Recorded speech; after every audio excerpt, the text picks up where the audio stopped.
आज मानचेस्टर रे भारत और इंग्लैंड मध्य चतुर्थ टेस्ट मैच खेला जाउची। पूर्व मैच भली एथर भी इंग्लैंड टॉस जीति प्रथमे बोलिंग करुछि। आज भारत तार 3 जण खेलाड़ी को बदलाई अंशुल कंबोज को डेब्यू कराइछि।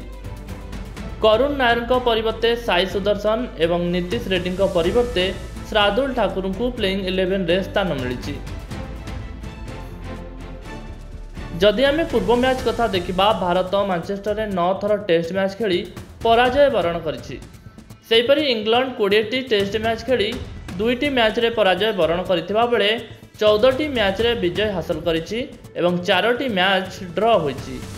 जदि आम मानचेस्टर स्टेडियम रो इतिहास को अनुधान करबा तेबे पूर्व 11टी टेस्ट मैच रे प्रथमे टॉस जीति बोलिंग करथिबा टीम विजय हासिल करिबारे असफल होइछन्ति। तेबे एहाकु देखि आमे कहि परिबा जे इंग्लैंड रो भूल निष्पत्ति पाई भारतर मैच विजय संभावना बढ़ी।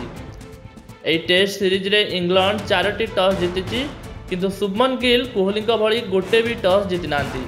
किंतु आज गिल को ऊपर यार कोनोसी भी प्रभाव पड़िबो नै बोली क्रीड़ा समीक्षक मत दैछन्ति। Bureau report Hiranchal live.